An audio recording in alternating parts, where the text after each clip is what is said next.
Kanpai!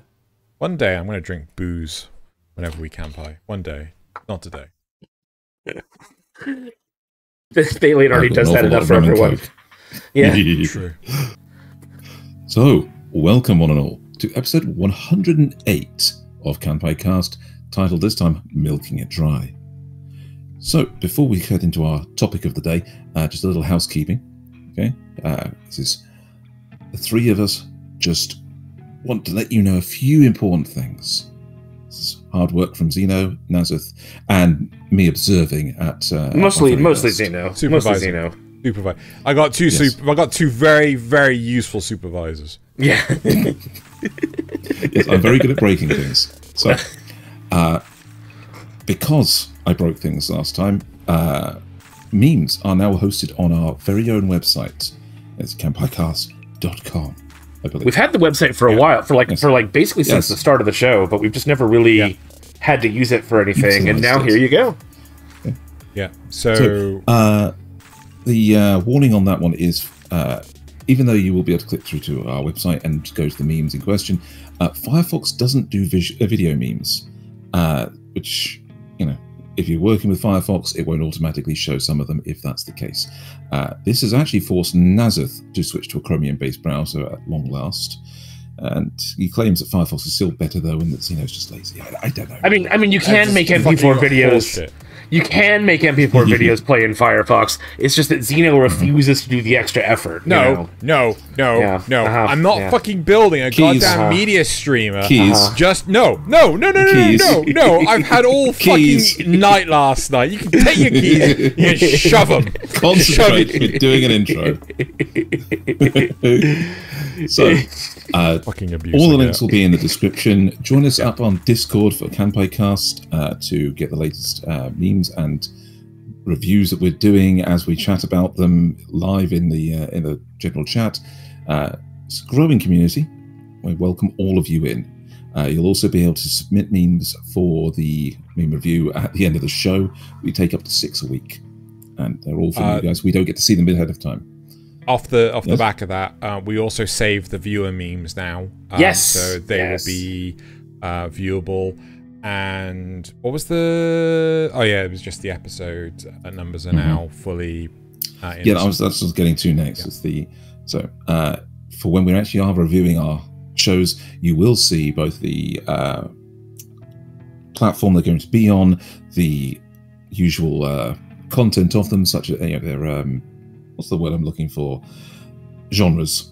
And now a live count of episodes. So if there is a short season, or if we have been, for some reason, delayed episodes, and there are only 5 out when we get to the 6 episode review, you'll see that update over the course of the different shows. Yeah. Which is great. Without any of the rest of it, go watch Xeno on YouTube when he streams live, and Nasuth on Twitch when he streams live. Again, links in the description. Don't bother with me. I only have one social media, and it's not even entertaining. We are talking about multi-streaming. We just need to work out how to do that. Yeah, apparently. The use of Restream. I haven't actually looked this up, but apparently the CEO of Twitch said that it's okay to multi-stream now. They're fine with it. I need to I should actually go look it up to be 100% sure, but no, I have seen it, but it's just a case of like, I mean, we'll see, we'll see what happens. But anyway, Yep. So that brings us on to the main topic of our show, which Nasuth has conveniently titled "All Betsy's teeth just can't take no more, Pa. We're gonna have to put her down." What the fuck, Nasuth? What the fuck? I don't know. I kind of like it. What the fuck? You can tell Xeno has never been anywhere near it was harm. my dog. Let me do it. Anyway. Right. So yeah, this is basically when a show has taken it too far, where they've run out of ideas and they're clearly reaching. We all have a few shows that we know of. We're going to bash on a few, but some of them might not be so bad. So it's all up for debate. I think takes away. I think I want to take this in a direction that is, like, you know, more of a discussion where, like, why is this sort of stuff, like, allowed? Why is this sort of stuff happening? What's the motivation behind it, so on and so forth. And in all honesty, Castlevania Nocturne is the thing that actually really pushed me towards having this conversation. So, really, yeah, I mean, we didn't get to review it last episode because, I mean, we already had 30 shows to review. Yeah, technically Castlevania isn't anime, technically, very technically. Hey, if any DB doesn't recognize it, I mean, you know, who am I to argue? But the big thing is that Castlevania Nocturne, to me, feels just like it's pushing the envelope beyond was necessary, right? The original Castlevania series finished off, concluded really nicely, really healthily, but Nocturne is the first season is 8 episodes long, and the first 5 are completely pointless, right? I don't think it's worth watching. I really don't, because it's very much a case of a bunch of people. It's oh shit, what's the Goonies, right? Where a bunch of people are told not to do something every episode, and every episode they go ahead and do that thing, right? That they're told not to do, or that they agree not to do, or even say themselves, "Don't go do that." You know, they all bloody go do it. Like me with Notice Me Senpai every time I'm on. Sure, okay, whatever. But it's just like when you watched the first season of Castlevania, the first season of Castlevania was pretty much about Trevor Belmont, right? With a small smattering of Cypher and the big debate between Alucard and Dracula as to whether revenge or forgiveness was the thing. It's a big... Yeah, but that was just the what was it, like 4-episode season, right? It was very, very short, right? But it worked. Nocturne wastes 5 episodes of what the hell is even going on. Let's rewrite all the rules. I couldn't bloody stand it. And then the last 3 episodes have anything to do with Rick de Belmont. Like Rick de just Belmont like the actual, just like the actual game sequels, right? They just change all the rules. They're not really connected. No, but you know, you're still playing as one of the Belmonts. Yes, yeah. Except for that one time you're Alucard. Yeah, exactly. But for the bulk of it, you are playing as one of the Belmonts. Like, fucking in Nocturne, like the Belmonts barely have anything to do with it. Really? And after they hype Richter up so much in the promotional material? Yes! Wow. Right? He doesn't even turn up in like 2 of the episodes. Do you think this is the case of they were trying to set up for a season 2 or a second half of season 1? Like I think this is very lazy writing. I think it's just purely a cash grab. Yeah, and this is where like the whole of this episode comes. I think this is purely a cash grab, and we can see this in the likes of other shows. Like I am, you know, I hate to throw it under the bus, but High School Double D season 4, right? That time I got reincarnated as a slime, season 2, right? Yes. Rising of the Shield Hero, seasons 2 and 3. You know, how many of these shows? I thought you liked 3. I thought you liked season 3. No, but it's still a cash grab, right? You know, it's just trying to drive sales of things like the light novels and things. But the thing is, they had committed to doing 3, right, when they had announced 2, right? So 3 was going to come out regardless. Okay. Yeah? But, you know, Dragon Ball GT, that's another cash grab. You know, Akira Toriyama wasn't even bloody involved. 100% a cash grab. And you could argue that Super is as well, but I would say Super isn't. However, what's the new one that's coming? Daima? Daima. Yeah. Daima might be. Superheroes, the web shorts definitely were. No, not the movie. The web shorts. You say it might just be Daima might. Daima might, yep. Daima might. No. That was terrible. But GT 100%. I mean, at least those other ones, Akira Toriyama, as far as I know, I think he was involved in the web shorts. But definitely for Super and Daima, at least he was involved in those. GT 100% cash grab. Yes, absolutely. And even Z, even the show at least was they threw in so much filler and stretched things out so much. It was also, I would argue, trying to milk the thing dry. But no, I will tell you something very. Z, right? Yeah. Okay. Sorry I'll tell you something. Yeah. I think I know why, Xeno. You carry on. Okay, so to jump in on this, Akira Toriyama was trying to sabotage Z, right? He didn't want to continue doing it. He got tired of Dragon Ball. He wanted to move on to other stuff. Well, that's true after Cell at least, but before then, there's still filler. No. Was it even before then? It was like the whole Namek saga and everything. That explains it. Okay. Yeah. Okay. Shall I? Because the thing that turned up quite early on once you've got to the beyond the Namek saga, right, is that the Namek saga and the fight with Frieza was supposed to be the end. Yeah. He becomes a legendary Super Saiyan. Yeah. And he then dies, bringing down the Emperor of the Universe. And then we move on. So any story that would move on would be with Gohan and the survivors that came from that. Yeah. You know? So that was supposed to be the end. Which is why Gohan fights like Garlic Jr. and things like that. Yes. Yeah. But then in the show, that never really happens. I mean, Goku keeps having to come back, you know? Yes, exactly. That's just, you know. Yeah. And again, it's like, you know, Goku is the golden goose in a sense. You know, let's just...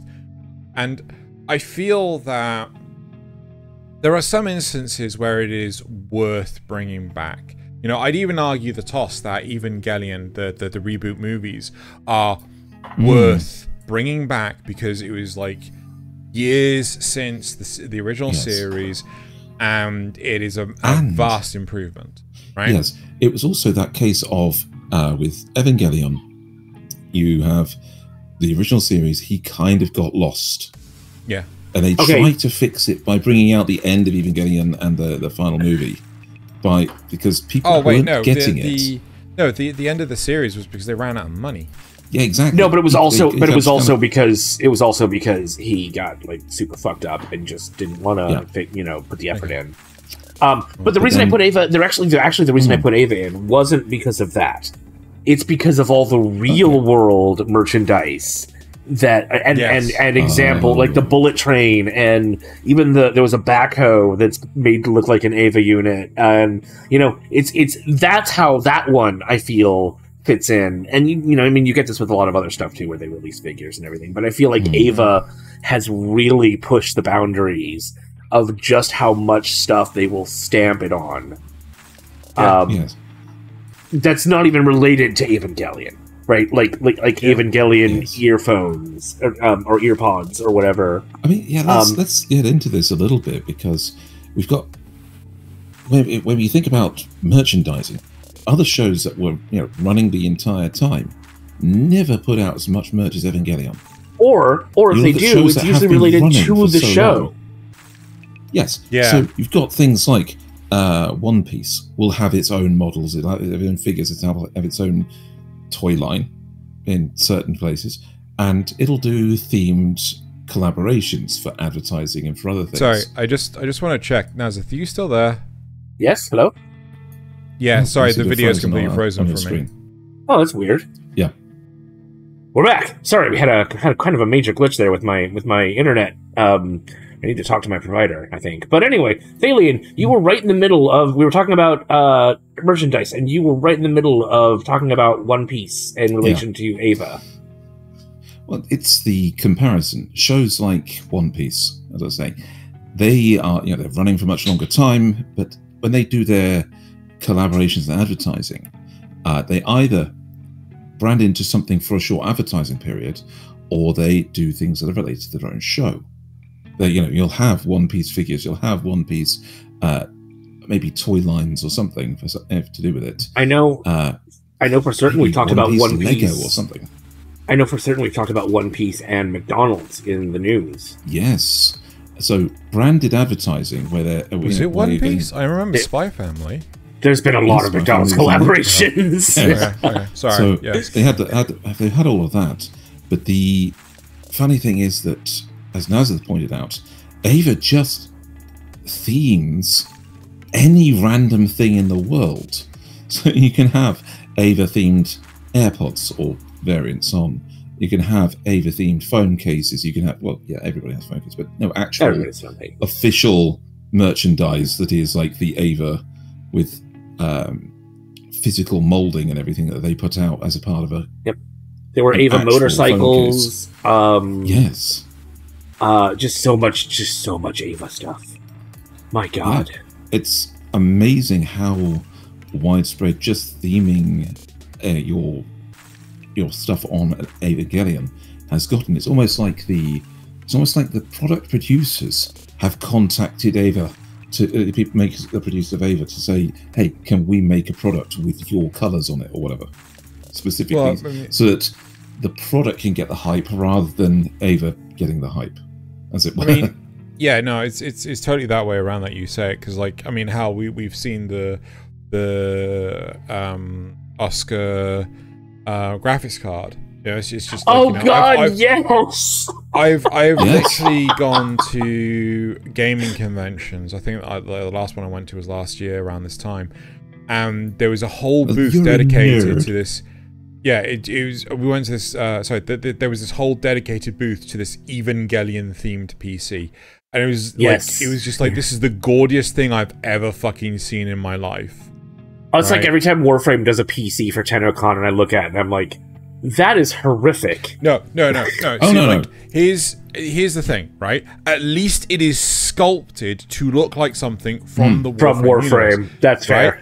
But this is literally, let's just take some bog standard looking Alienware case, right? And color it and to just look make like it purple, green, black. It's like that doesn't. That's not an even. If it was an Ava's head, right? Yes. I could give you that, but it's not. It's just a generic piece of case with the colors. Yeah, exactly. Yeah. I mean, I would have given somebody else's kidney for the Zaraman 10-0 Warframe PC. That looked phenomenal to me.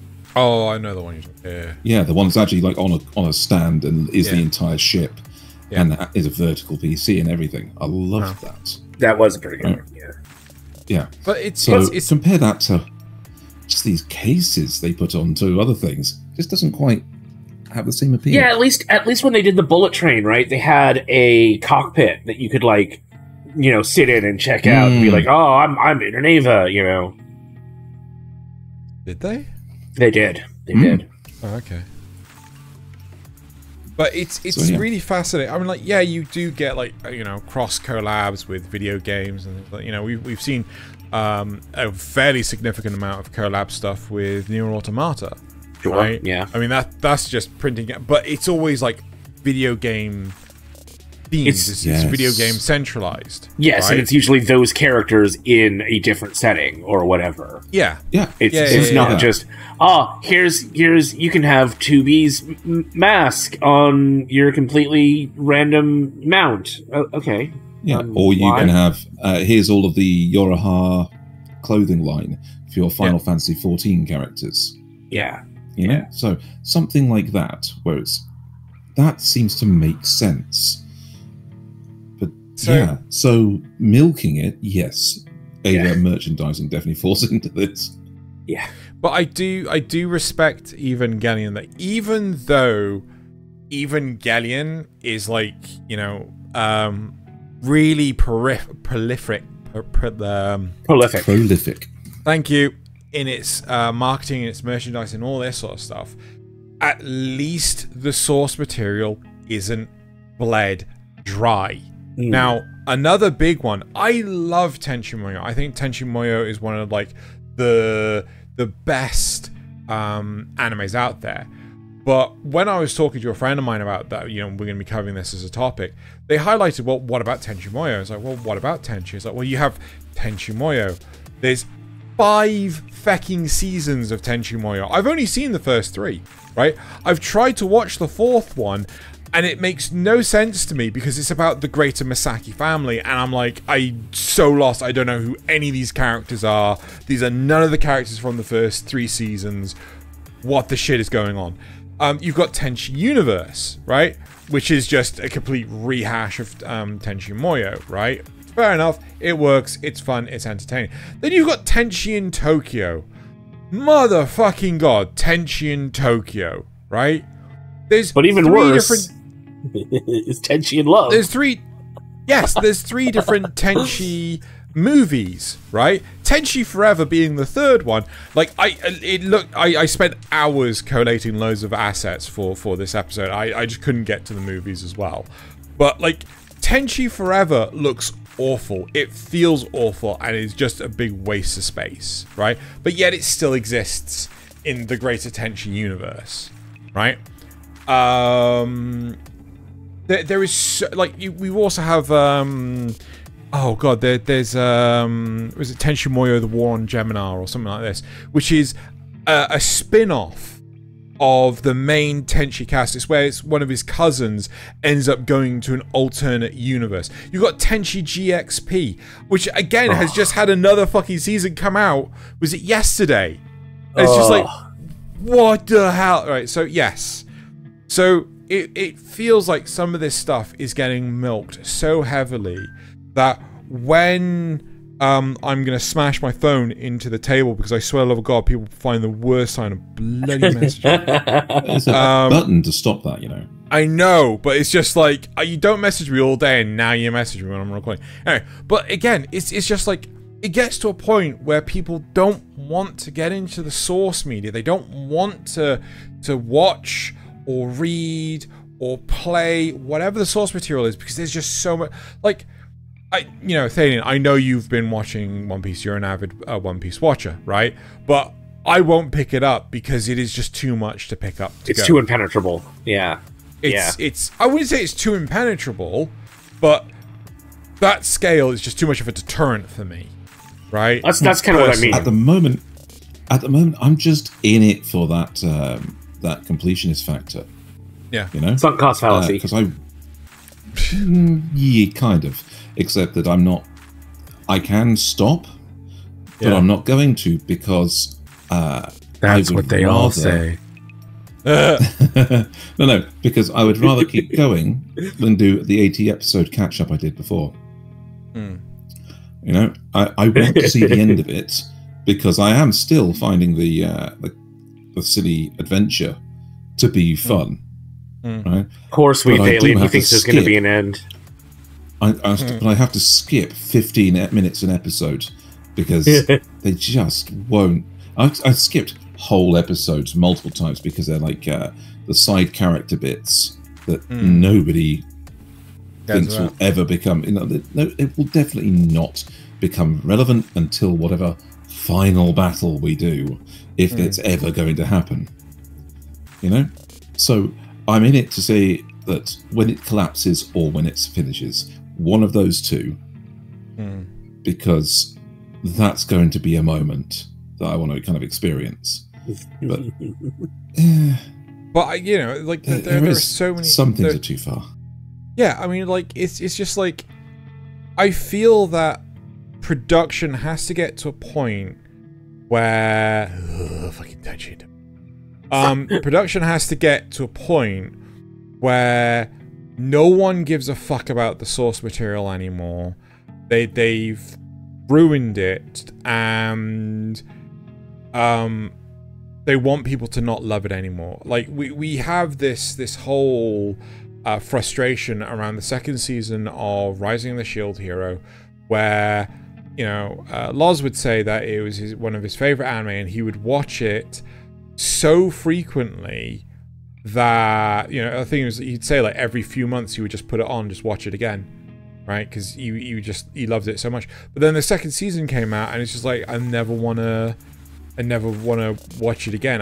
Because it soured the first season, right? To know that this is what this, and I can appreciate that. I really can't, and you know, can like.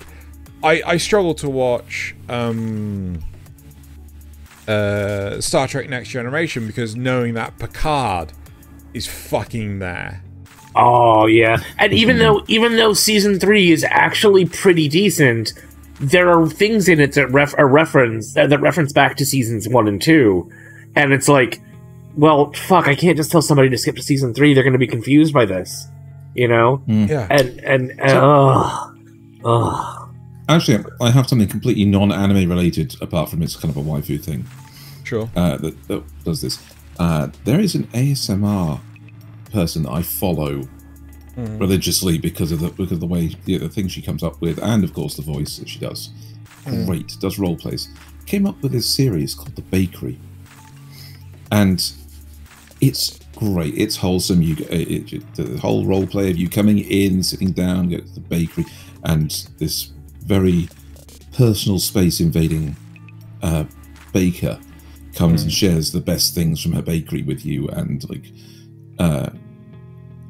tries to get you relaxed and to stay with her. But on the third episode, there's all these hints that have been coming in that this is some adventuring related thing, like fantasy style of thing. And to cut the whole story short, it turns out this girl isn't actually even alive anymore. She fell into a cave, hit her head, and came back round again due to some strange sentient mold that she has to go back to the cave to come and kind of like top back up on every couple of weeks. And she's been mixing it into all the food, and that's why all the food tastes so good, because it's actually just been mold mind controlling everybody. And it's like, oh well, now I just can't listen to the role plays anymore because I've now got this whole thing in my head that no, it's a mold person feeding me mold mind control. So, and it's the same sensation where knowing that the final thing is there, or in this case the second season of Shield Hero is there, it can just taint all the good you're getting out of the earlier ones, even though they don't have anything wrong with them at all. Yeah, and it can also make later ones difficult to enjoy as well, because you know that you have to, if you ever want to watch it again, you have to get through that middle section, you know. Yeah. Sorry, go ahead. No, keep going. I think there's also kind of a you sort of touched on it with Star Trek. There's definitely a trend in the West of this, especially late, like in the last like 20 years. But you do see this in anime as well, and it's where something does really well, and then they just like it spawns up a bajillion copycats.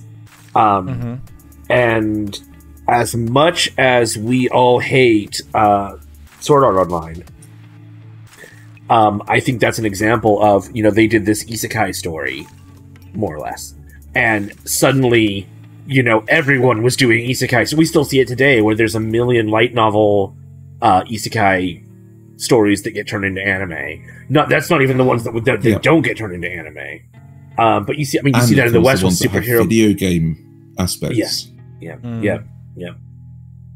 You see that in the West with superhero movies. You see it with Star Trek, how they've made a million sub-series off of that ever since the 2009 movie came, you know, sort of resurrected it. It's a different kind. It's a broader milking it dry. It's not just milking a single IP dry. It's milking a whole genre dry. Yeah. Because now someone like me looks at isekai and goes, well, there's so much trash there. I'm never going to give a show a try. I'm going to have to wait for somebody to tell me, here's an isekai that doesn't suck. You know? Yeah, you should watch this. You should watch Mushoku Tensei. Just watch. Yes. You know, and then you go off and fucking binge watch the whole of the fucking first half of the first season in a single night. And then we're like, but we were going to watch that together. Like, nah, I've already watched it. It's fine. Or Shield Hero. You know, Shield Hero is another example where the first season, barring second season, first season is so great, and it's such.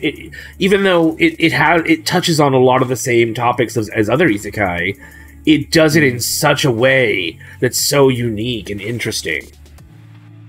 But those are so few and far between compared to the rest of them. That just the drivel. Ugh. Well, so sour milk. Here's the big thing, right? Oh no, Drew's getting on his JoJo horse yet again. Oh, yep. Sorry. I feel that JoJo has the right attitude towards it, because in all honesty, when it comes down to JoJo, you could go, you know what? I fucking hate part 5. I'm not gonna fucking watch part 5. You can skip part 5. You can skip part 4. You can, like, they are so self-contained that, I mean, realistically, technically speaking, there is some carryover and some stuff that's like minimal. This informs me of more of the characters, so that when I see them again in Stone Ocean, I understand, this is the type of person they are. I think the only one you could argue that you shouldn't skip, which I think is arguably the best season, is part 3, which is Stardust Crusaders. Right? With Jotaro Kujo. But see, I see other people who disagree with that and think part 3 is terrible and that you shouldn't watch it. But I mean, I would, yeah. I mean, do they think that any of the subsequent parts are good? I'm pretty sure they like what is it? 4 and 5, Diamond Unbreakable. They like 4 and 5, but not 3. Stardust Crusaders. Yeah, that shocks me, genuinely. Well, 4 definitely has a different feeling to the other ones, right? Agreed. And I would even say 5 does as well, because it feels more like, even though it does get kind of crazy towards the end. Well, I mean, name one that doesn't escalate. Yeah, but it's much less like it's much more of a single solid through line, and much less of a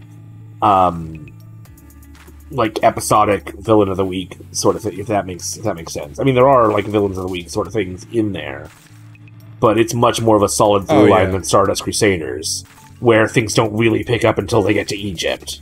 Until then, it's mostly just like weird random adventures. Dude, I completely agree with you, right? Yeah. But I mean, I remember. So this is just memorial time. This is just like, the good old days.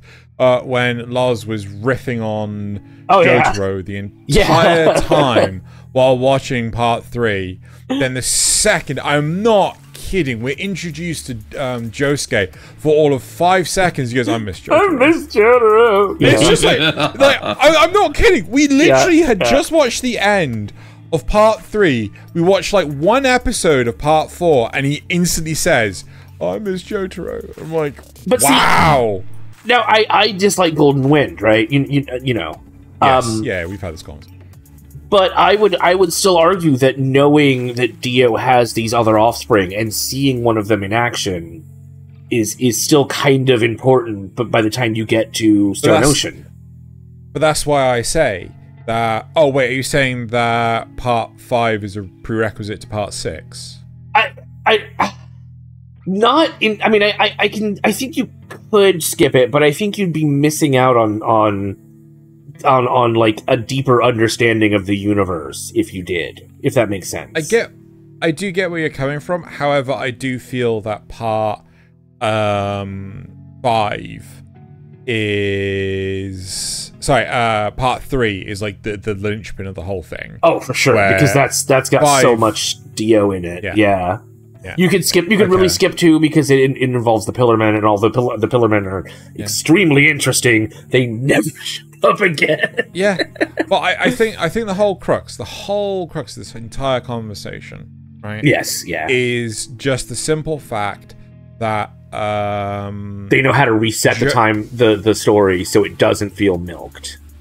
Not just that, but they're also self-contained, because like in reality, Dragon Ball GT is it's self-contained fairly, isn't it? No.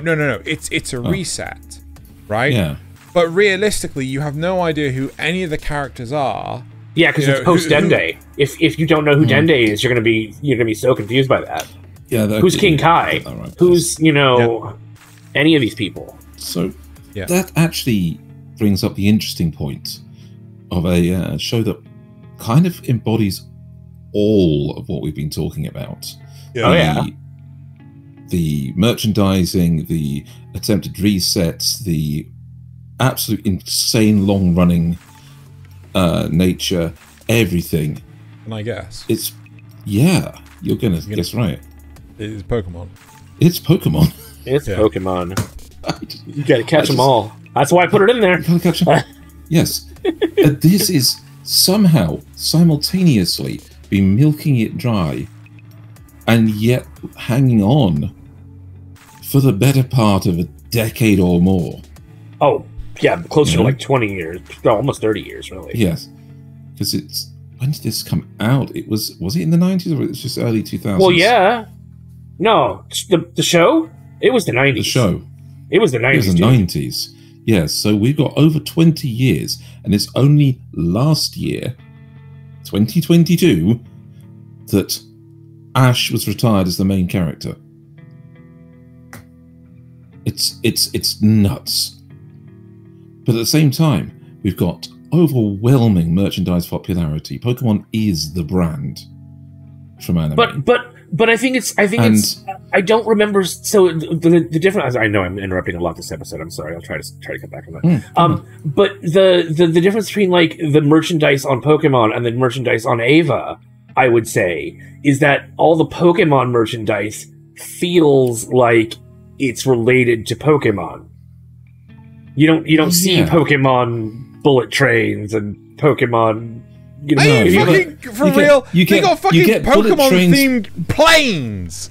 Yes, you've got Pokemon-themed planes, but they just make the plane look like a Pokemon. They're not trying to, like, they're just putting decals on, as it were. Yeah, no, they're putting Pokemon on like, the...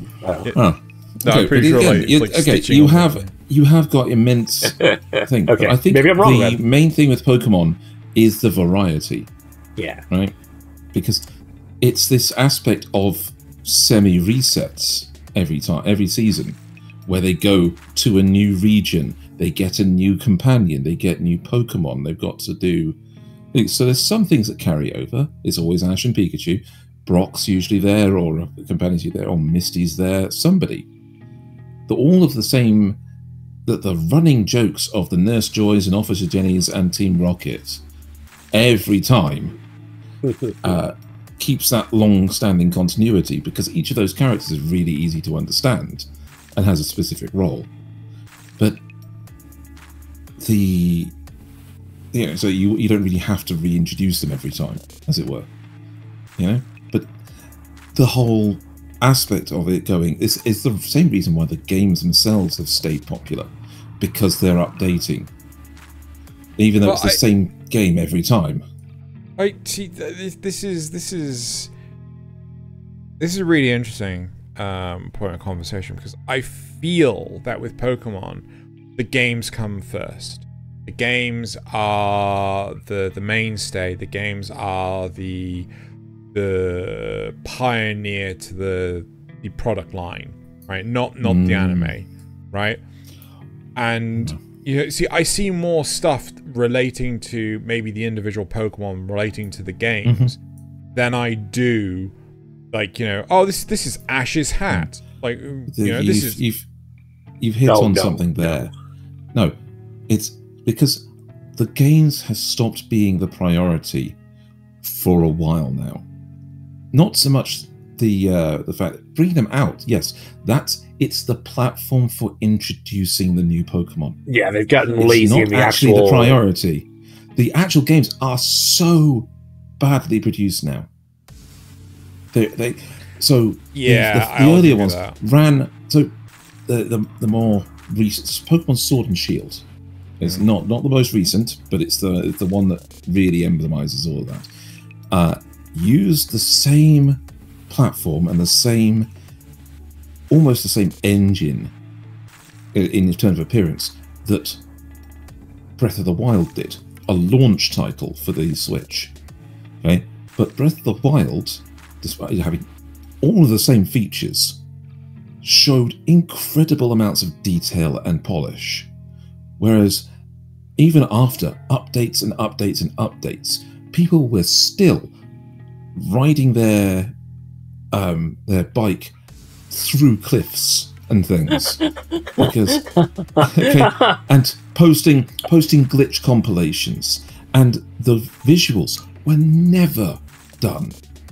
There was that whole massive thing over how a fan-made Pokemon game did the transformation of the big Pokemon Giratina, with the transformation and the ultimate attack of this Pokemon, incredibly in-depth, and Game Freak's own version of it was just the model going and some light effects. Yeah, it was. Oh dear, it was so underdone. Right, the games are just a platform to introduce new Pokemon and a new region. Well, that's all it is. You may have a really solid point here, because I think nowadays, when it comes to the games, I think I don't know which ones were the, like, again, I'd be interested to hear from the audience, like, you know, what do they think was the best, most best Pokemon game? When Pokemon Go. Peak? Pokemon Go. Right? Fuck off. Right? That's the one everyone loves most lately. It's whatever was the last one, probably on the 3DS, right? Because, like, all the 3D games are just horrific. I remember there was the first, like, fully 3D one where, yes, it was still isometric, but the characters were, like, 3D rendered and things. They weren't they weren't sprites. Yeah. That one had a horrific bug that if you did this one specific thing before another thing, it would wipe your save. Nice. And it's just like, how did this get in release? And there's no way to patch it because the platforms don't support, like, you know, and it's just like, because it's a cartridge. Yeah, it's just like, good fucking job, you moron. It was before Sun and Moon. It was whatever was before Sun and Moon. Yeah. Yeah. So, like, it's just like, I feel that the Pokemon games are, let's see how quickly we can spin a profit. Pump out a new generation to sell toys. Yeah, it like, it didn't used to be like this. It used to be about producing a good quality product. But I think it's a case of, right, we need more with the same amount of workforce. And, like, you can't get more for the same amount of workforce. You need more workforce if you want more. Exactly. And so I do agree with you that maybe it's a case of, like, now the games are secondary to the series, but I don't think it started that way. I don't think they're even secondary to the series. I think they are below the series in terms of importance. But I think the series itself, despite having changed studios and gone through a couple of visual reworks over time as well, is again the introduction for the new Pokemon. Yeah, they're both vehicles just to sell merchandise now. Exactly, it's now for the merchandise because that is all encompassing. Okay? I mean, and the only reason that the show hasn't lost popularity is because the show hasn't actually dipped in quality. But the quality was never great in the first place. Yeah. I think this is also, like, stemming from not the show aspect, but, like, game aspect also stems from the whole Castlevania Nocturne thing, which is what pioneered me to have my hate boner over this. It's just the simple fact that, like, you know, just stop producing garbage, right? I don't know. So there's a Western series. I can't remember when it first came out, but it's some years now, called Gravity Falls. Right? I'm pretty sure the three of us have all watched it. I have never watched the ending, but I have watched it. Yes. I do recommend everyone to watch it. It is 2 seasons. Yeah. That is it. The guy that, you know, it was asked, you know, are you going to make any more? And he goes, no. That is my story. The end. Right? And the production, I don't know if you know this, but the production staff that's doing Castlevania Nocturne is not the same one that did the original Castlevania series. Right? And it just feels like either Netflix or whomever turned around and said, like, you know, oh, we need this to continue. It's like, well, I don't want to continue it. It's like, oh, fine, we'll just get someone else to continue it. Yeah. And, like, No. If you can't convince the original person that made the thing to continue, right, you have to really bring into question, should you continue? And I've heard people say that Castlevania Nocturne is absolutely amazing. It's not a patch on the first series.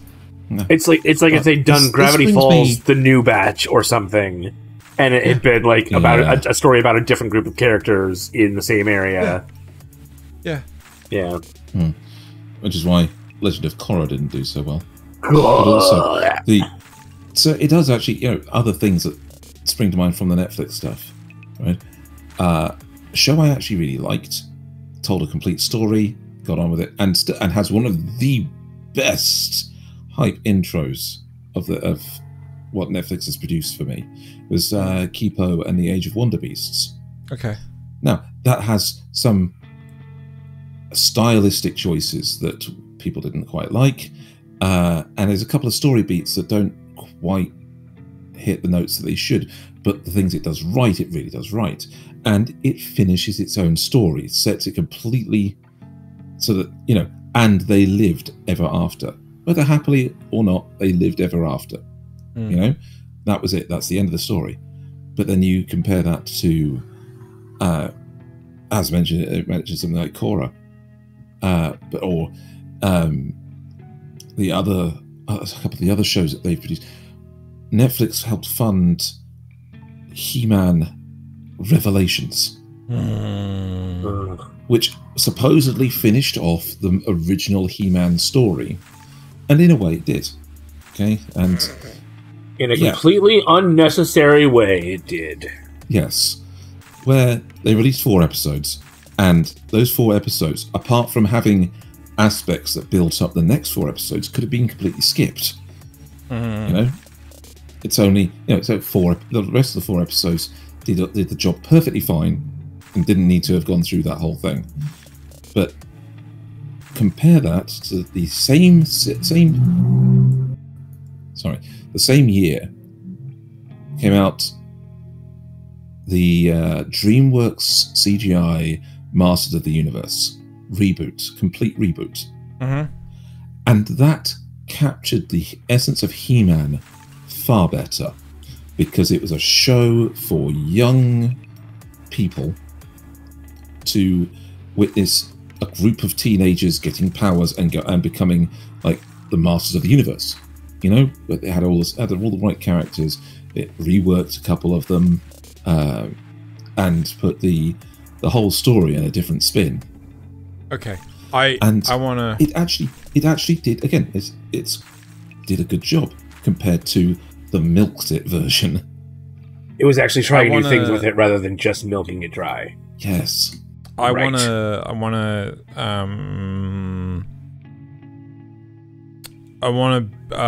be the insufferable cantankerous old individual boomer. No, I want to be the insufferable Twitter user. I mean, just pick whichever one you want, but like my argument here is, why did either of them even have to be He-Man? Right? Why? Right? Okay. Why I can. Yeah. So the one in I'll as a thing as if it was honestly asked rather than Twitter trolls. Revelations was a fan of the show wanted to finish the show because it was fan fiction. Yes. I want to jump in on that, right? But Kevin Smith has come out repeatedly during the course prior to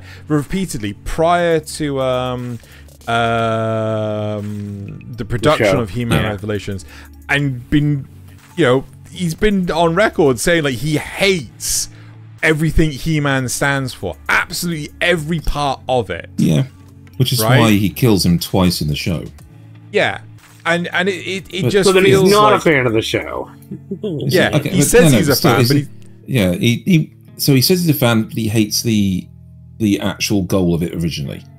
But then how can you be a fan? So with that, okay, in the same way that I hate and absolutely love and hate Warframe, But you hate what Warframe's become, not like He-Man hasn't really changed that way. A lot of it's all along. Yeah. Okay, so the other show though, DreamWorks is genuinely just rebooting a whole load of IPs. They did Voltron, they did She-Ra, and then they were doing He-Man. But the thing is, they didn't want to tie the She-Ra and the He-Man reboots together. They wanted them to be standalone. So, in a sense, as I say, when I say the DreamWorks version captures the original essence, it's a show made for young people to sell toys. But again, I think Xeno's question is still there. By being He-Man, it can not only use characters that people recognize in new ways, okay, but it can also get that same vibe from the original of is that not the definition of milking the kids, to appealing to the kids of the new generation? I've come to a revelation, no pun intended. Could it be, right? And I'm not going to use He-Man. I'm going to use Tenchi, right? Tenchi's been like, in the crosshairs for this, like Tenchi in Tokyo, right? Tenchi in Tokyo is fucking awful, right? I argue that if you did not have any of the main cast of Tenchi in this series, it would have died a horrible, horrific death, right, at the conceptual stage. And in fact, this series only got greenlit, only got off the ground because it was like, oh, this is Tenchi though. This is gonna make gangbusters because it's Tenchi, right? Like again, the same with Slime, right? The first season of Slime was a massive success, right? It was like, holy shit, we did not expect it to be. So they rushed the second season, and it's really interesting how many of. So unfortunately, the systems merged season 2 part 1 and season 2 part 2 together in the same thing, but in season 2 part 1, it really drags out this one fight, yeah. But the first 3 episodes are all different. It's all different content, right? The joke of meetings in gazebos literally starts from the first episode in part 2, right? Yes. Because I redid all these screenshots and everything. But they rushed it, and if it wasn't for the fact that this was Slime, this show would have been shot down. Right, this would not have seen the light of day. Exactly. Right, and when they're relying on the brand recognition, it becomes milking it. Whereas if you have a good story, so I was actually thinking about this while you were talking. If let's say they take Escaflowne, right? Escaflowne told a nice, beautiful, self-contained story, needs nothing else. However. If somebody had a really good, like an actual really good, solid idea, set in that world, ideally set in that world, and let's say, somebody new goes back and they meet Van Fennel as an adult, not a teenager anymore. Who? So Van Fennel, King of Volfanelia. Yes. I know that one. Yeah. As an adult, and see how the world has changed now, or maybe even they're teleported into the future and they meet one of his descendants. Yes, yes, and maybe the Escaflowne itself has been lost, and the adventures to whatever the story is. Let's just assume it's good, right? Let's just take that as an assumption. That's different than somebody coming up with a similar idea that's relatively weak, and then saying somebody else, some other person, let's assume, saying, yes, we'll slap this in the Escaflowne universe, we'll rework it a little bit, and then we'll rely on that brand recognition to sell it. That's terrible. That's milking it dry. Yes. Well, and I think that's the difference between why should it be the same character rather than a new character, right? I think that kind of fits into that idea. So one point is that it can also work the other way around. Oh yeah, so, for sure. I think it's Did You Know Gaming. They did a series on Metroid Prime, right? Now, Metroid Prime, the trilogy, is a beloved series, right? God knows if we're ever going to get the fourth one. And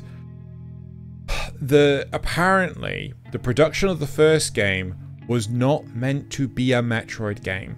Right? It was always going to be a GameCube game, but it wasn't going to be a Metroid game. They had their own individual IP. And I can't remember who it was at Nintendo. Sorry, I don't know. I hope the fireworks aren't coming through on my... A little bit on my end, but I don't know if they'll be on your recording or not. Okay, well, I really hope they're not. The... Metroid Prime. Yes, Metroid Prime. It wasn't going to be originally Metroid. And basically, the spokesperson from Nintendo said, like, oh, well, why don't you change this about the adventure puzzles? Why don't you change this? Why don't you change that? So on and so forth. Effectively, he kind of forced it to be a Metroid game without actually telling the studio, hey, you should make a Metroid game instead. And as a result, like, loads of features that they had, like it was going to be, they were going to swap between 3 different people and things like this. You know, characters would swap in and out, but in the end, they had the weapon modes and things like this, which serves and the morph ball, and the game Metroid Prime is a fucking brilliant game. Oh yeah, right? I love it to bits. But it is just like, you know, it was heavily influenced the other way around. Instead of actually going like, okay, we've got an existing IP, how can we shoehorn something on top of it? It's actually, we have a new IP, let's actually turn it into an old IP. Sometimes it can work. It can, yeah. Sometimes it doesn't. I want to segue that. See, this is the thing. Into kind of what Nasuth was saying, where you have a good story and you put it into another universe, right?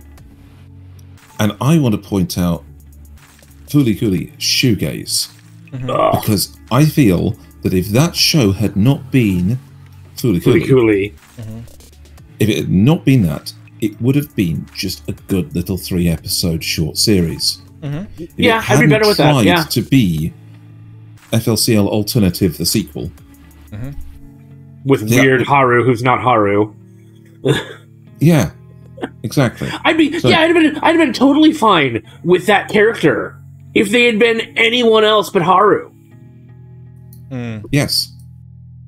But so finding out it's Haru completely ruined it for me, and it's just No, that's the exact thing that's going on here. Is if they'd just done that, if they had the whole thing with the reveal at the end of them switching to a different person, almost as it were, on the other side of the universe divide. If they'd had that thing of the happy ending was getting at least one person back to the normal world, then that would have been, well, their normal world. Yeah, don't give me that look. No, so the fireworks are just getting louder. I think that show on its own would have been a great little anime. But by slapping the FLCL brand on it, they introduced aspects to the characters and to the story that genuinely didn't need to be there. You know? I mean, that's just not Haru. That's just not Haru. I think also the side of it is that you're also setting expectations that you cannot meet. You know, it's like, again, Dragon Ball GT fell into the same thing. Like, you know, this is another Dragon Ball series, but you know, you can't. It has none of the energy, has none of the feeling, none of the heart. Yeah. Yeah, it doesn't. You know, had it been okay, this is in the Dragon Ball universe, but it's just a completely separate set of humans that are, you know, discovering their abilities and things like that. You know, sure. Oh, you mean like Star Wars should have done? Yes, instead of relying on the same old shit, right? Oh, let's make this. Oh no, this still needs to involve the Skywalkers. No, Skywalkers have had their story. Do a different one, right? You know, it's again, right? Sword Art Online, right? So they're still making Sword Art Online stuff. Oh, this is fucking ridiculous. Gun Gale Online, right? I don't know if we have Gun Gale Online in the system, right? I don't. At least the first season of Gun Gale Online was really fucking entertaining, right? But none of the original characters, as far as I remember, from Sword Art Online appear in Gun Gale Online. Set in the exact same universe, completely different characters, works really fucking well. You know, better than the subsequent seasons of Sword Art Online. Mm-hmm. That's a good point. You know, so it can work. Yeah. So this is the thing. I want to take this back to, because many of these things are due to audience popularity. Yeah, little teenage fanboys flocked to Sword Art Online, and everybody went, "Oh shit, let's make more. You know, do more because people like it." But there's some shows that were like at the very far back original, that where it was clearly an executive decision, and I want to point out El Hazard. Okay. Because El Hazard had an OVA called The Magnificent World, which is my personal favourite out of them. It had a TV series, The Wanderers, which took a different route, and both of those were signed off on apparently by the author. And they're both excellent. You know, so they're both well done. But when I actually bought them on DVD way back, The Magnificent World came with an extra disc, and it was called The Alternative World, where it took the finished story from the same characters from the finished story of the OVA and swapped them into another alternate dimension where the same characters in general existed, but these guys were all new. So when they went there, Jinai got had the same power to talk to that universe's Bugram, but the Queen was entirely different, and so it didn't really work. And she tries to. I think she ends up trying to kill him. You know, because of the entirely different thing, and there was no point to it. Okay, it was clearly a thing of the executive saying we need an extra thing to sell, because it clearly has no bearing. It's the DVD box set. We've got to have extras to make it worth it. Yes, but the fact that they apparently sold it as a separate thing as well. You know? They actually marketed it up as a extra for the whole thing, as another part of the series, and that wasn't supported by the author. It had no basis in the thing, and in the stories, and it shows. Yeah, that feels a lot like the Fooly Cooly sequels that were done because Adult Swim was like, we want more Fooly Cooly. Look how well it did when we aired it. Yeah. Similarly, there's one of the oldest harem rom-coms was Love Hina. And Love Hina went through the whole thing, for good or for bad. It went through the whole progression in its story. And it was all right. Doing all of the... It was, yeah. I mean, there's a reason that they made it into a show, is that the actual story isn't all that bad, right?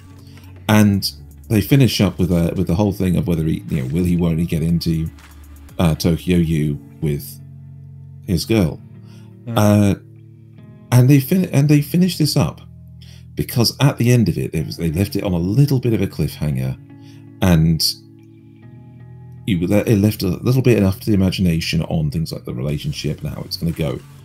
And so they produced a movie, the Christmas Special. The Christmas Special was actually pretty on point. It had the whole theming. It had our poor boy injured, like he had a broken leg or something. And so, every time he wanted to do something, he was hampered by that.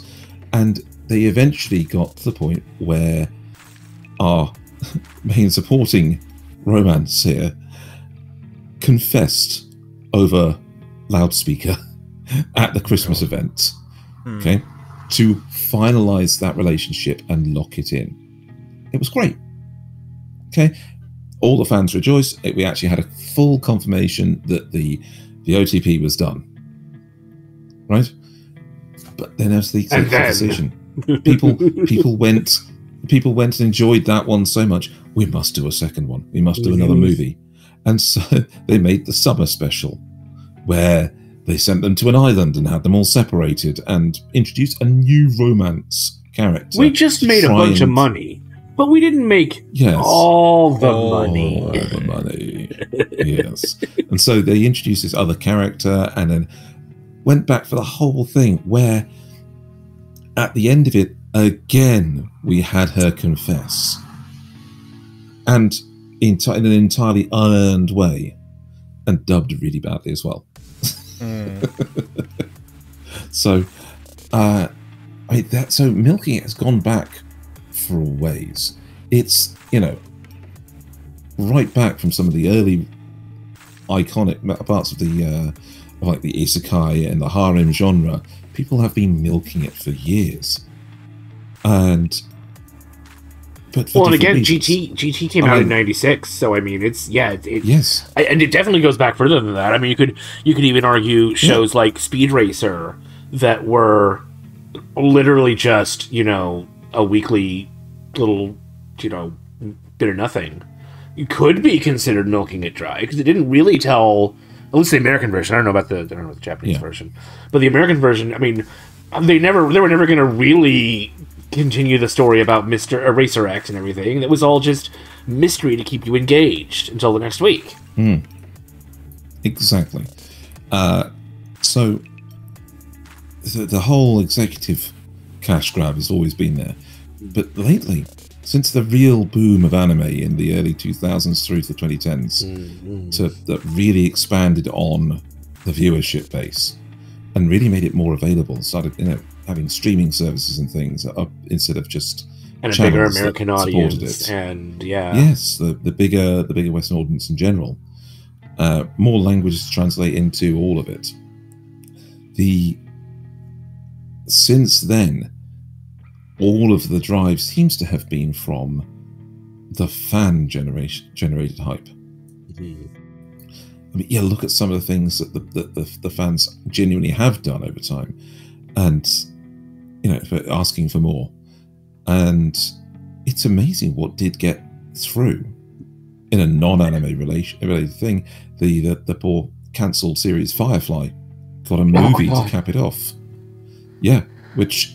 Farscape too. Brilliant yes, where they finished off because of the fan generated hype, and that's what's been. Oh, hang on! Don't we think this is even? It's bigger. It's the chasing the money thing, where things are moving quickly enough now that corporations, producers, everything. Is just trying to find that next thing that clicks with the audience to get money in. It's interesting you say this. I do feel, though, in some respects, that you get the likes of Disney that are certainly chasing the proverbial rabbit. But we see things where I feel today it's very much a case of, no, you will like this. It's kind of rammed down the throat. It's like, it just feels that before, where the older generations like ourselves, we would chase to get every little bit of Tenchi Muyo we could, or every little bit of Dragon Ball we could, or Gundam we could, because there was so little of it in comparison. As today, it's like, I'm gonna go to the we've run out of Castlevania. I'm gonna go watch Good Online. So it just feels. There are two major revolutions. Well, it's actually maybe three, right? So TV used to be you just had the broadcast channels, and what got on those broadcast channels was really exclusive, so it had to be pretty good. And then we got cable, with the other right? shows. And then we got cable. and cable was maybe 30 channels tops, and so you had a lot more air to fill, and a lot of it tended to be like reruns or weird niche stuff, but you started to get more crap content in there as well. And then cable expanded even further, and suddenly you had hundreds of channels, and nothing is on. Oh, yes. And now we have streaming services. And now we have streaming services where an entire season drops at once, right? And these streaming services have started branching off into their own individual services. So you have Disney Plus, you have Netflix, you have Hulu, you have NBC, you have Peacock. Peacock. You have CBS. Yes, exactly, right? And they all have to have content to get you to watch them, and so they create a bunch of content, a bunch of original quote-unquote content, and it's all crap because they can't afford to put the real money and effort into making it good.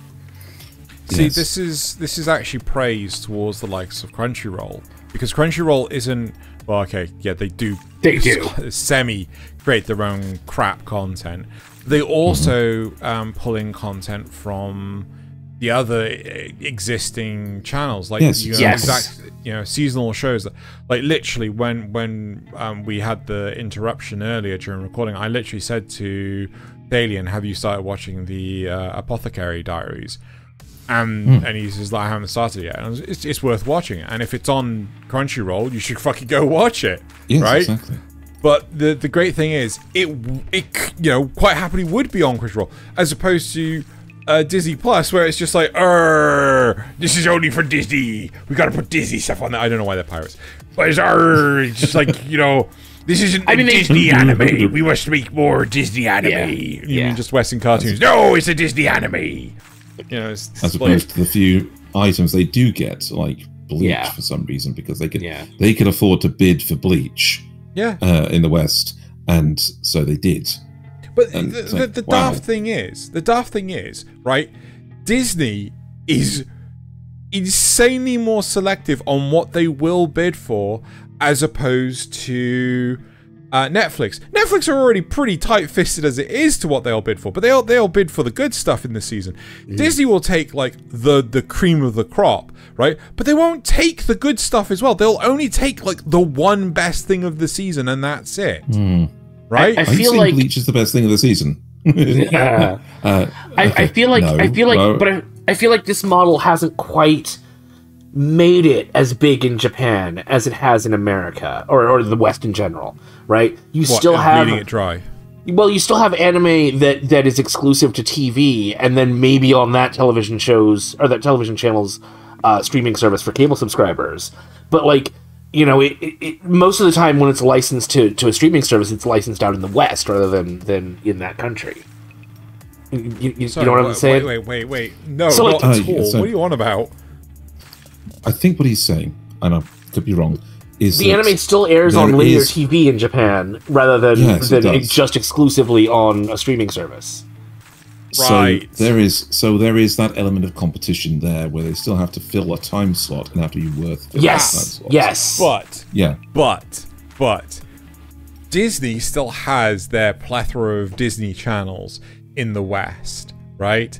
Fox still has their plethora of channels, which are now owned by Disney. Nickelodeon, all these kids channels, like Warner Brothers has their own now. Discovery has their channels that exist in the only difference here, Nasuth, is the fact that for decades TV in the West has had nothing worth watching, right? Until we've had the ability to say, I want to watch this right now, right? Which is the streaming services. The upshot in Japan is at least they actually have some channels that are actually releasing stuff that people want to watch. Yeah. Still, it is. I'm kind of impressed at the phrasing you put on. Is the corporations say, "No, you will like this." Yeah. Okay. There is that aspect, but I think it's more. You need Disney Plus because you must like this. Yeah. No. It's more. What I'm saying, yes, there is that aspect. You need Disney Plus because you want to watch this, but there is I think there's still that element of desperation where people are watching X, Y, therefore they must like Z. So we're going to buy Z and we're going to advertise Z and we're going to put it up there, and that's why you monetize it within an inch of its life. You've liked the first two, you'll have this third one. Yeah. You know, in the same way. So there's a little bit of competition. So, for example, Crunchyroll and a couple of other streaming services have One Piece. Crunchyroll has Naruto, but Crunchyroll doesn't have Bleach because Disney outbid them for it and bid for exclusivity. So it's like Disney went, oh, these are the big three, you know, so we'll have one of them. And that'll force people that like the big three to go and get Disney Plus. Yeah. Yeah. You know? And so people who like these other two must like this one. Therefore, there you go. But I still think it's more algorithm driven, because the same thing, the ones that are getting, the anime that are getting made are coming from light novels that, you know, in a theme. We've joked about it so many times, how many shows with I did this, and this, and therefore my bathtub has exploded. You know, that kind of thing. Yeah, they're trying to find like the formula. They're still trying to find a formula. I don't know about this, because I feel that the likes of Netflix are going for specific studios, right? I feel the likes of Disney Plus, you know, are exactly the same. Is it like Project IG or something? Production IG. Production IG, yeah. I'm pretty sure that is who Disney Plus, like all their stuff is Production IG, right? I'm pretty sure David Production are constantly in bed with Netflix, because if you look at JoJo, Spriggan, what was the last one that just came up this season? Undead Unlife. Undead Unluck. Dead Unluck, yeah. I don't know if that's on Netflix or not. Surprised, but it probably is. I would not be surprised if it is. I would not be surprised if it is, right? I think it's on High Dive. Well, we could look into the system and find out, but no. No, but that's the point, though. I think it's just a simple case of, like, these the Western studios are only going for specific Eastern studios. Well, right? part of that may be deals as well, though. Like they make a deal with David Productions. Yes, we'll make a contract with you to show this anime, and then we'll show your next 3 or 4 anime as well. And then if they do well, they'll renew the contract and do it again. You know, it's that sort of thing. Who knows? Yeah. Who knows? Oh no, it's on Hulu. Oh, so that's Disney. Yep. Technically, yes. Disney and Fox. Yeah. No, just Disney. But you still have to have a separate subscription to that, as opposed to Disney Plus. It's crazy. It's just fucking mental. It is nuts. And, like, yeah. But I don't think this is going to go away. I don't think this is going to be something. No, of course not. You know, but I think realistically, people need to not, you know, get off the sunk cost fallacy, right? I'm glad I never really fully watched Tenchi. I don't think I fully watched Tenchi. I think I got like halfway and then just gave up the will to live. You know, if there's going to be a 5th season, I think there is supposed to be a 5th season of High School Double D. I'm going to be really reticent to watch it, right? Because the 4th season was not good. It wasn't the worst. It wasn't season 2 of Shield Hero, but you know, season 3 of Shield Hero. Yeah, season 3 of Shield. Part 2 of Slime. Oh god, I will not watch Slime now. I'm just like, no, I'm done with Slime. I might watch Slime Diaries at some point, but I'm not watching Slime. And season 3 of Shield Hero has to do a lot of work if they have any intention of doing a season 4. Episode 4 started to feel like old Shield Hero again, but we'll see if they can hold on to it. Yeah. Thinking of that, I think your concerns from the last episode about Goblin Slayer aren't have now, because we've got episode 4 out. I think that your worries are super confirmed. I think it's more of they just shuffled events around rather than that's what I said. That's what he said. Yeah, they've shuffled events around rather than started rewriting those events with a new character. Yeah. So they introduced whatever. You were worried about the new characters getting involved. Wait 2 episodes of Kanpai Cast, and we'll review the 6 episodes. Yes. Right. I don't know if you have any other further points. we want to call it here, or I mean, I'm happy. Let's not milk this one to death. Aha! We already did a 4-hour episode. Let's oh god, right, give the people a break. So I mean, I'm very interested to hear what other people have to say. You know, do they agree with what we have to say? Especially, I wouldn't say we rambled towards the end, but you know, I think it was. I really want to hear in the comments anybody that can find that has a particular series that they absolutely hate because it went and milked it. Some series, or whether it made a movie. Give us something from you guys. Okay, what did we miss? What you know? I think we deliberately didn't. I think we deliberately didn't bash Attack on Titan in this because it would have gone 4.5 hours. I forgot to add it. I specifically didn't mention it because the moment I heard you not bringing it up and it wasn't in our list, I thought, like, oh, okay. I just forgot to add it. Bring that one down. No, I just forgot to add it. So besides Attack on Titan, give us the ones in the comments. Give us exactly the ones you absolutely despise because they milked them. Now that you said that, I'm so angry. Damn it. So supporter questions. Let's move on to supporter questions. Right, Zrugal says, before I read out the supporter questions, I want to thank you all for watching or listening to our podcast. Please hit that thumbs up button and leave a comment if there's anything you would like to say. We read them all. Zrugal also says, did you know there was a supernatural anime series? I did. I think I watched a couple of episodes and was like, this is not supernatural. This lies to me. I haven't even watched Supernatural. Oh my god, Supernatural. Same. I was on Tumblr once it started becoming like the thing that Tumblr people wanted to do, and I was like, nah, I'm just not going to engage. I love Supernatural. I absolutely love Supernatural. But it's so stupid. I survived the Super Hulock fandom. Oh my god. So there's a podcast I listen to called the F Plus, where predictably, because I listen to it, they talk about some of the worst things you can find on the internet. And in one of the episodes, they went into the Supernatural fandom, and oh my god, I don't understand the need to ship the brothers together. It's just like, you know, they're siblings, right? Yeah, but not really. That's light stuff compared to some of the things they covered. Anyway. And then RickU7 says, do you believe in the Supernatural anime series, or are you skeptical? I'm skeptical. Somebody will have to prove it to me.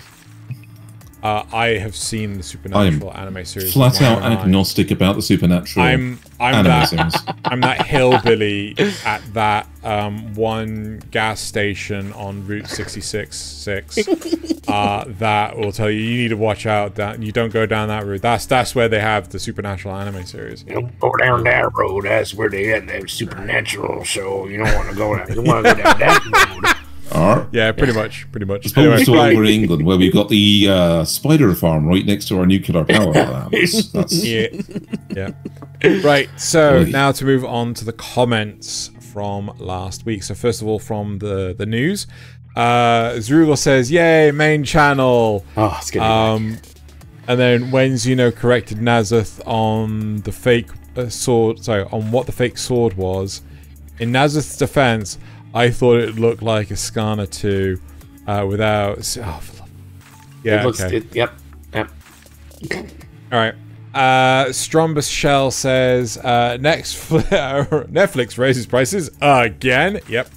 Shock, hey, surprise. Said that they weren't going to do that, yeah. Didn't we already hear about the Mario thing? Nasuth says, no, we only heard about the marionette. Martinet stepping down. I've yet to hear the new guys. It's a me. Neither I haven't looked it up either. I really should. I was reading out what you said, but yeah. Yeah. No. This is no. I've yet to hear is that's Strombus. What I said is just in these brackets. So you put it in halfway through the comment. Good fucking job, Naz. I just thought you put the closing bracket in too soon. No. I So, comments from the cast. I don't know how to do that. Comments from the cast. Strong Michelle. I was like, why are you sticking with Ragnar Crimson for me? But then you said, and I think that's awesome. Thank you. I hope that each of you keep at least one show that you hate to see if any of them has a redemption arc. Not really. I just like it when I see you in pain. When I see your pain. Maybe. Yeah. Maybe. I don't think I hate any of the shows right now. Those fictional anime at the end were funny. Oh, they were. I enjoyed that little bit, that little exercise. That was actually really good. When they asked to come up with a setting and yeah. Right, and then Zrugel had a lot to say because it was so long, but here's an abbreviation. Abbreviated selection. Here you guys talk about detective shows. I'm curious what you guys think of Case Closed. I actually watched it. Same. I'm not sure how it holds up, but I remember liking it. Not enough to rewatch it, but I have a huge list of things to get to, but I think it presents clues and things the viewer pretty well. I mean, I used to really enjoy NCIS in the early seasons. But then it just again milked it dry. Is Case Closed the same as Detective Conan? I can never remember that. Yes. Okay. Yes. I've never watched it. Yeah. You guys are blitzing through these. Only 3.5 hours to go. When Thaylien rated Goblin Slayer a must-watch. Lol, Xeno's response almost made me spit my food out. Yep. Oh god. Shield Hero Season 2 abridged when? I don't think we can withstand that pain. Would Shield Hero Season 2 abridged literally only be 3 episodes? Yes. No, it'd be 1 episode. You would. Well, the Spirit Toys would be less than 1 episode. Gotta be. Yeah. Oh no, we've got to find the Spirit Toys. Well, it's dead now. Yeah. Sorry, but I think the premise of this show, 100 girls that really, really, really, really love you, is silly. Being rejected by 100 girls is a pretty low number. Those are rookie numbers. Granted, he is in high school, but it's hard for me to take this situation seriously with the number of rejections being as low as 100. Maybe I'm just being salty. Sorry. Okay. I don't keep count, but okay. Realism factor way too low. Just way too low. Right. Okay, so moving on to the memes for this week. All the memes are sourced by Reddit. They can now be seen on the Kanpai Cast site. I can try to see if I can recoup some of the older ones still. But depends on whether they've been deleted from Reddit or not. No, well, it depends on if we can... it depends on how far we can roll back Dropbox. Yeah. Anyway. We got 4 viewer memes this week. 4 viewer, let's do it. Let's get right into it. Netflix and Hulu got one more price rise before I dust off a DVD player. Yep. Start burning your own DVDs. Yep. How it feels sharing a cat. We're bed with a masterful cat. Yeah. Oh my god, it's brilliant. Yeah. That is absolutely brilliant. I love that. Adorable. They did nothing wrong, society. Probably hosted by Ocean Gate. Oh no! Oh, whoever did this, well done. Oh no! Anything with Makima and Griffith is just oh no. I like the gleam off of Walter's head. Anyway. What the fuck? Oh my god!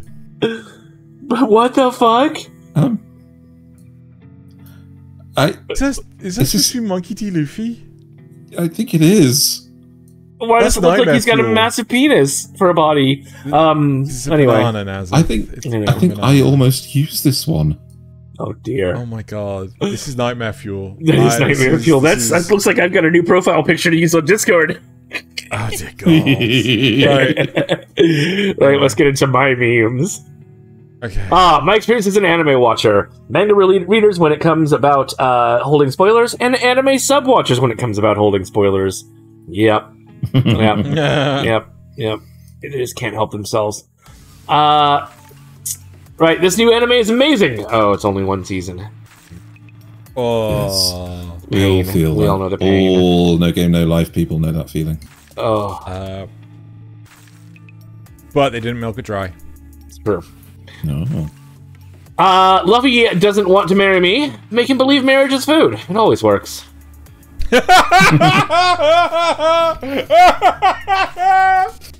Oh, brilliant. I believe in :3 supremacy. Oh, dear. Oh my god. When your parents tell you not to have sex before marriage, but you're standing in their wedding picture.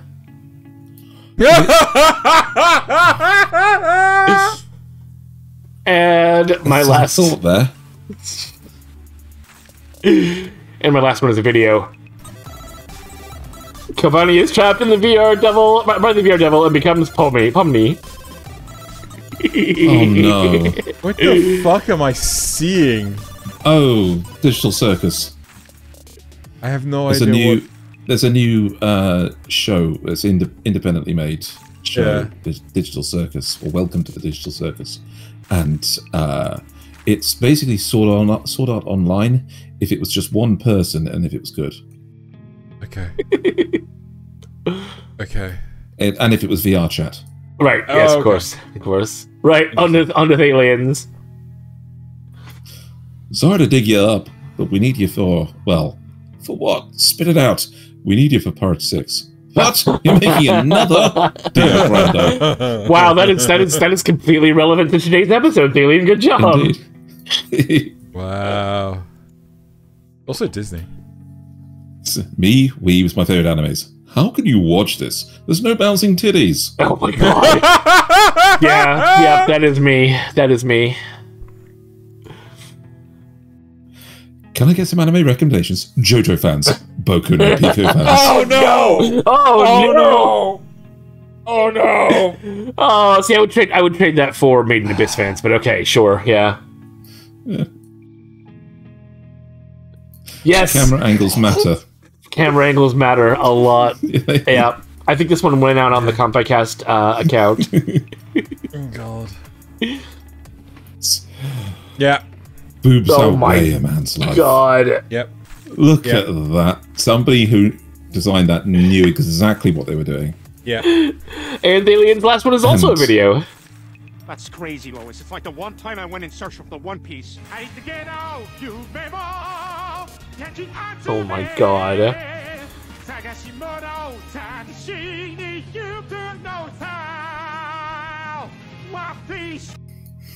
What the fuck happened to his head? Okay, I don't want to know.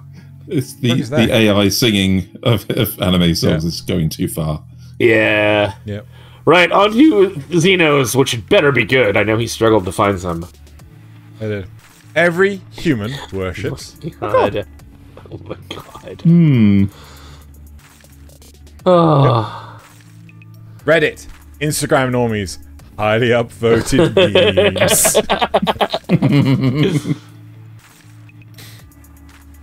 When I see an anime store, me, mum. Yes. Yeah. Yeah. Yeah. ReZero. Oh fans. No. Oh. Oh no.